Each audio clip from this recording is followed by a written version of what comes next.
Di antara gejala orang yang terkena gangguan jin, yang pertama adalah sulit tidur. Tidak dapat tidur kecuali setelah berusaha tidur dalam waktu yang cukup lama. Tentu setelah ikhtiar medis ternyata memang secara medis sehat. Ora iso turu, dan juga tidak dolanan HP. Kalau dolanan HP ora iso turu itu wajar.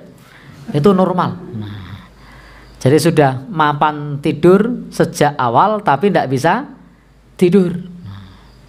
Tapi kalau kemudian dolanan HP tidak bisa tidur, normal. Ya, gimana? Oh, itu bagus itu. Kalau mapan langsung bisa tidur itu bagus, sehat itu. Ya.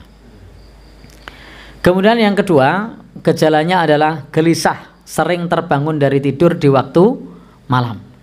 Jadi gelisah, sering terbangun dari tidur di waktu malam. Tidurnya tidak bisa nyenyak.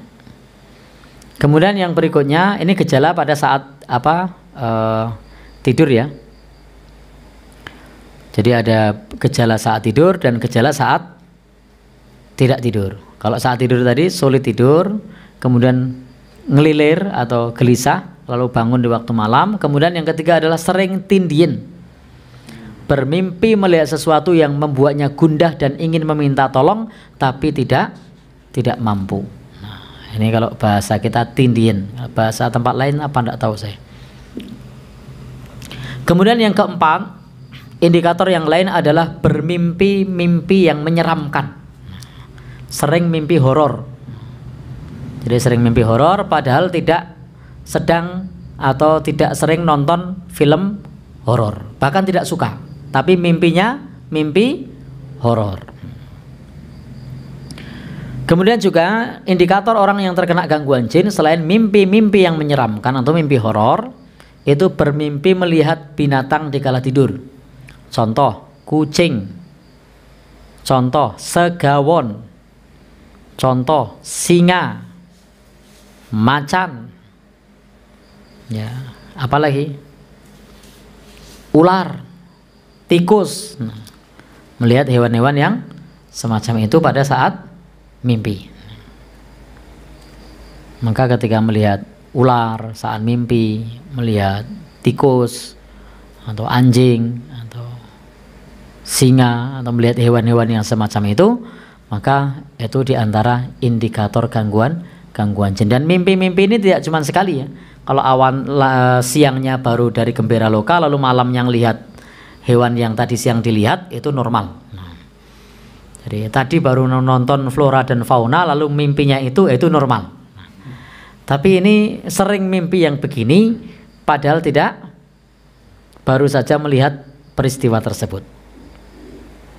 Menggigit dengan gigi taringnya di kala tidur. Jadi gemertak. Tapi ini juga bisa juga disebabkan oleh susunan gigi. Nah, tidurnya kletak. Tidak semua ini kemudian gangguan jin ya. Termasuk tidak semua tindian itu gangguan jin. Ada yang tindian itu disebabkan karena asma, disebabkan karena sinusitis, disebabkan karena bronkitis, atau yang lainnya. Intinya berhubungan dengan pernafasan. Jadi bisa jadi orang tindian itu karena pernafasannya tidak lancar, irung buntet, misalnya hidungnya buntu, itu juga bisa menyebabkan tindian. Sehingga ketika kita tindian, lihat dulu faktor medisnya, jangan buru-buru dikaitkan dengan jin. Oh ternyata hidung buntet, ya wajar kalau kemudian tindian. Oh ternyata asmanya belum sembuh, ya lumrah. Oh ternyata punya penyakit sinusitis misalnya, meler terus misalnya, ya wajar, normal. Tertawa, menangis atau berteriak pada waktu tidur. Jadi pas tidur tiba-tiba ketawa, pas tidur tiba-tiba nangis, saat tidur tiba-tiba teriak, tolong misalnya. Maka ini ciri orang yang terkena gangguan jin. Jadi saat tidur kadang-kadang bisa tertawa, menangis, teriak, dan seterusnya. Kemudian yang lainnya lagi, ini contoh yang ekstrim, gejala yang ekstrim, berdiri dan berjalan tanpa sadar dalam keadaan tidur. Saya dulu waktu kecil begitu. Jadi saya dulu waktu kecil begitu. Jadi dalam keadaan tidur itu tanpa sadar berdiri dan berjalan. Jadi saya dulu waktu kecil seperti itu. Alhamdulillah masuk pesantren sembuh. Dan saya dulu juga waktu kecil dalam tanda kutip langganan kesurupan. Dalam tanda kutip loh, bukan langganan beneran nang warung, bukan. Maksudnya sering kesurupan waktu saya masih kecil. Alhamdulillah di pesantren ngaji, hafal Al-Baqarah, hilang. Tidak lagi seperti itu. Tapi yang ngelindur itu bisa jadi normal kalau terkait dengan peristiwa yang tadi siang baru saja dialami. Mawan rebutan wedang, ngelindur rebutan wedang, itu lumrah. Siang rebutan pisang, ngelindur rebutan pisang, itu normal. Ya. Baik. Hanya saja dulu kalau waktu saya yang seperti itu saya masih kecil. Berikutnya, bermimpi ketika tidur kalau dia akan jatuh dari tempat yang tinggi. Jadi merasa bermimpi jatuh dari tempat yang tinggi, akan atau jatuh dari tempat yang tinggi. Kemudian lagi bermimpi melihat dirinya berada di kuburan, tempat sampah atau jalan yang mengerikan. Jadi bermimpi melihat dirinya. Jadi bukan menyaksikan kita sendiri berada di kuburan atau di tempat sampah atau di jalan yang horor.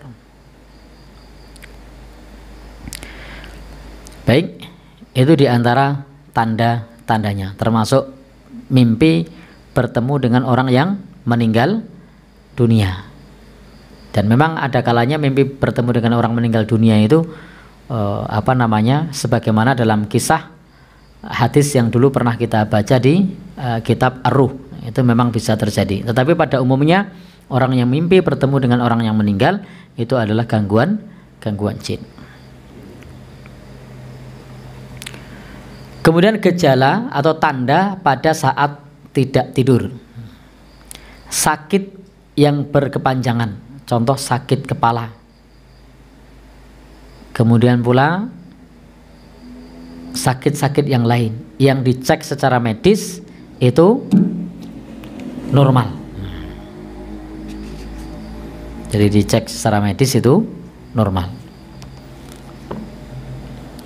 Yang berikutnya, tanda orang terkena gangguan jin adalah halangan, seakan-akan selalu ada penghalang baginya ketika hendak berzikir kepada Allah. Ono wae. Mau zikir tiba-tiba ngantuk yang sangat, mau sholat tiba-tiba ngantuk berat, mau ngaji tiba-tiba ada saja kepleset lah, jatuh lah, kesandung lah. Selalu ada saja penghalang ketika hendak berzikir kepada Allah Subhanahu wa ta'ala. Entah ngantuk, entah linglung atau yang lainnya. Baik, Bapak dan Saudara, berikutnya apa lagi di antara tandanya? Sering linglung, ngeblank. Jadi sering ngeblank. Sering ngeblank itu apa ya? Yang ngeblank bisa dipahami ya? Sering linglung atau ngeblank pada saat posisi tidak tidur. Ngomongnya sering lantur, kadang nggak nyambung, tiba-tiba ngomongin apa. Baik. Kemudian apa lagi? Merasa tiba-tiba persendian kaku atau tiba-tiba lemes yang sangat. Tiba-tiba lemes yang sangat. Bapak dan Saudara, termasuk di antara tanda ketika kita terkena gangguan jin adalah sering melihat penampakan. Jadi sering melihat penampakan itu termasuk tanda gangguan jin. Sering menangis tanpa sebab. Nah, jadi tahajud nangis tanpa sebab, bukan karena merenung. Jadi tanpa sebab bukan karena merenung.